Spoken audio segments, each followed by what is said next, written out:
The title of this audio file is A Keen Ear and an Open Eye. Human beings, since they are the center of their lives, when they interact with other human beings, whatever they say to them or suggest them or tell them what's good or bad for them is usually a reactive response,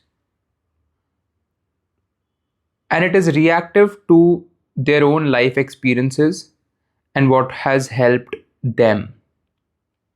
Now, that might sound fairly common, but when the actual conversation takes place between you and another, that common so called logic dissipates. That knowing, that insight, in many ways disappears.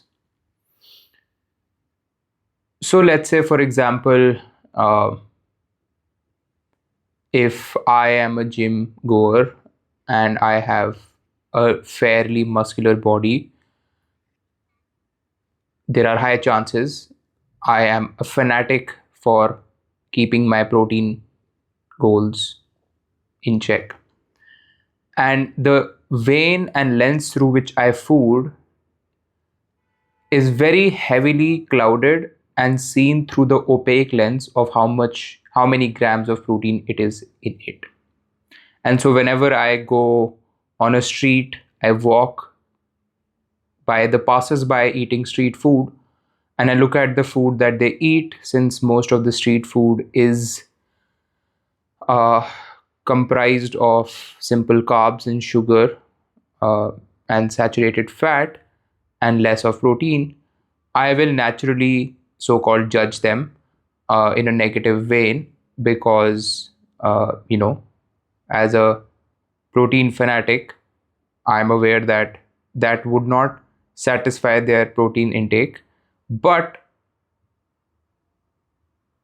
I will not say out loud to them that you should, quote, stop eating them, the street food, and you should drink or eat more protein rich foods.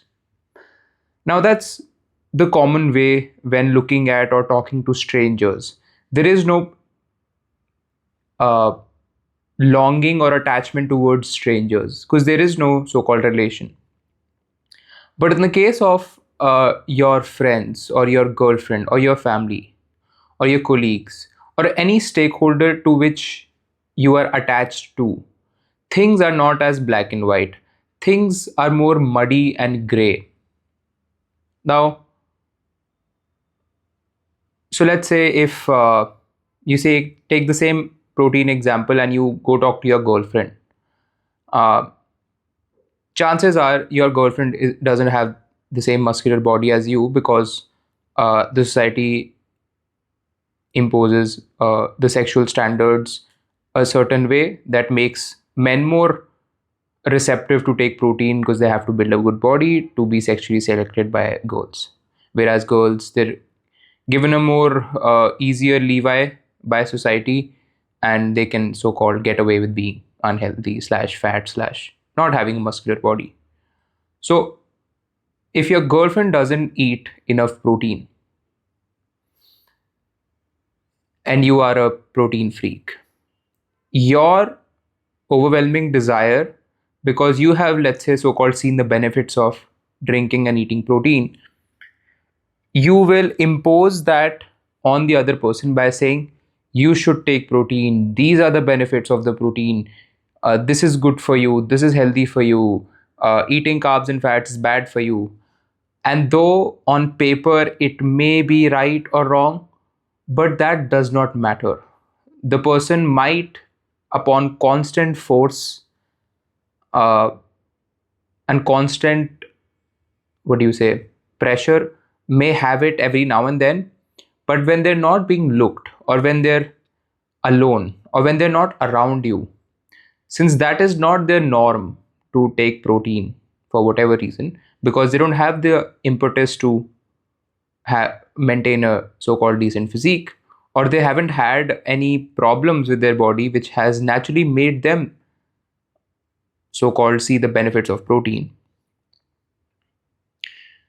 they will not consume protein. So human beings only listen slash do as you say if there is something in it for them.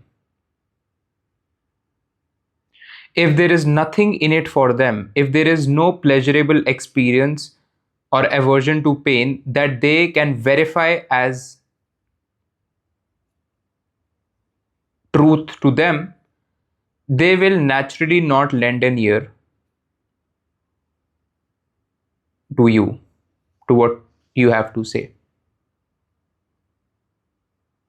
So that is why whenever you hear conversations between, I don't know, let's say two people on a first date, and the girl randomly starts to say, मेरे साथ ना आज बहुत interesting चीज़ हुई, auto वाले ने मेरे को बोला 54 रुपये है, एंड मेरे को पता नहीं था 54 रुपये कितना है, and I thought it was very funny.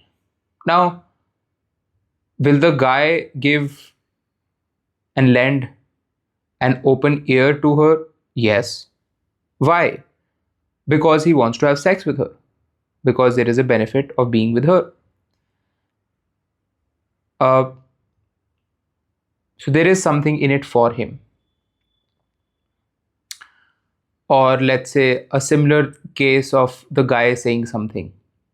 The girl will lend an open ear to her because she wants to A, have sex with her, or let's say B, possess him or be possessed by him, which is basically monogamy. And in order for it to happen, it will give an open ear, it will lend an ear because it knows that upon lending an ear and looking at him, he will so-called be heard and seen, and it will validate him. And upon that validation, it will make him attached to her, or vice versa. And upon that attachment, which is fueled by sexual attraction, uh, you have the perfect recipe for creating boyfriend and girlfriend. So the idea of trying to convince other people to do what you think is right or wrong, they will only do that if either they are attached to you because they don't want to lose you, or because there is something in it for them. Their mind has verified that whatever they're saying does in fact have some pleasure that they can receive. So it is always personal.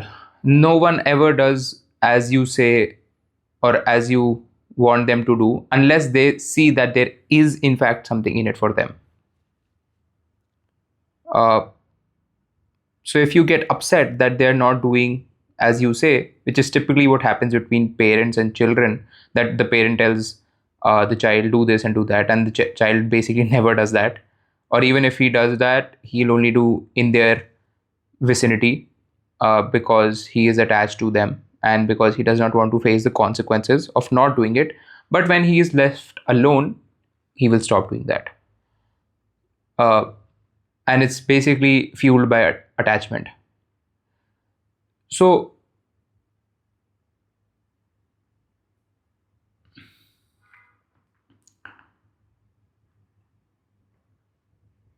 the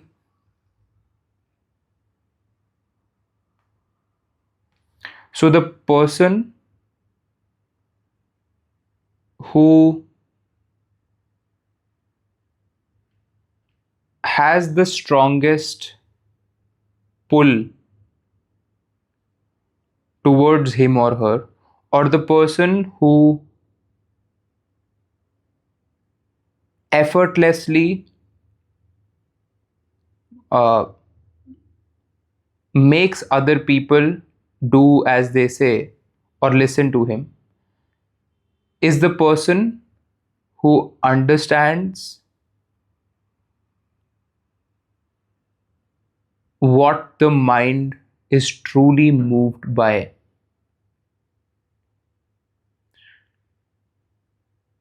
And upon recognizing what truly moves the mind, the person has all the ways to influence another, because they already know what the other person wants to listen or wants to hear. So let's say, for example, in the case of a playboy, right? A person who's really good with girls, or a person who has gone out on hundreds of dates. The reason he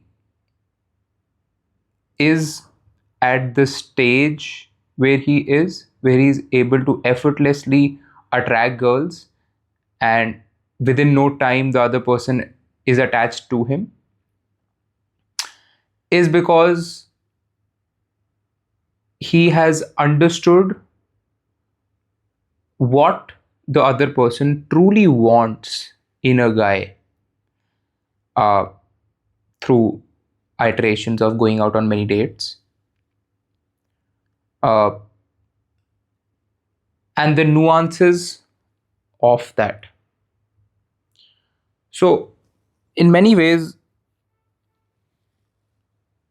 what I have realized about non-platonic relations, which is probably the thing that I've talked the most about in across all my videos on this channel, is because that was one of the biggest pleasure sources that I uh, went ahead to do slash fulfill slash looked forward to. Most of my life was devoted around this. So what I've realized as a guy going out on multiple dates with multiple girls is that the other person, more than sexual gratification, wants the power of possessing you, because upon the power of possessing you, it gives them a sense of authority, control, and the feeling that they have someone, and they are needed by someone.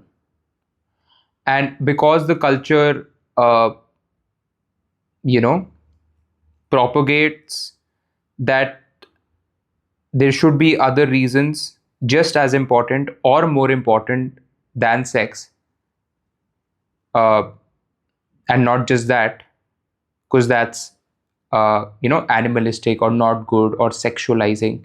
Like the word sexualizing is uh, used in a very derogatory negative way, when the truth is that is largely the only thing why a male and why men and women interact. So when the guy who's good with another person convinces her that he is with reasons other than sex, uh, he gains access and makes him, and that makes the girl's sense of self feel a tremendous high, uh, and the other person gets hooked.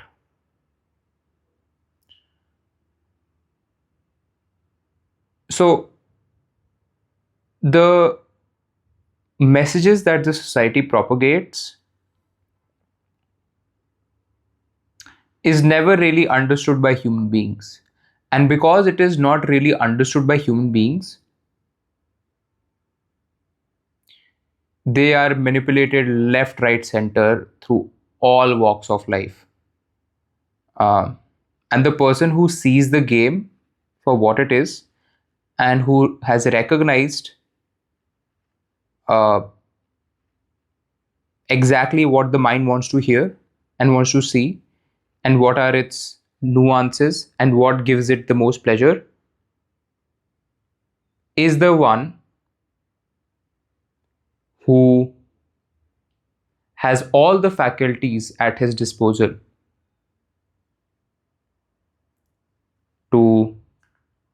make the other person or persons have an open ear and a keen eye towards him.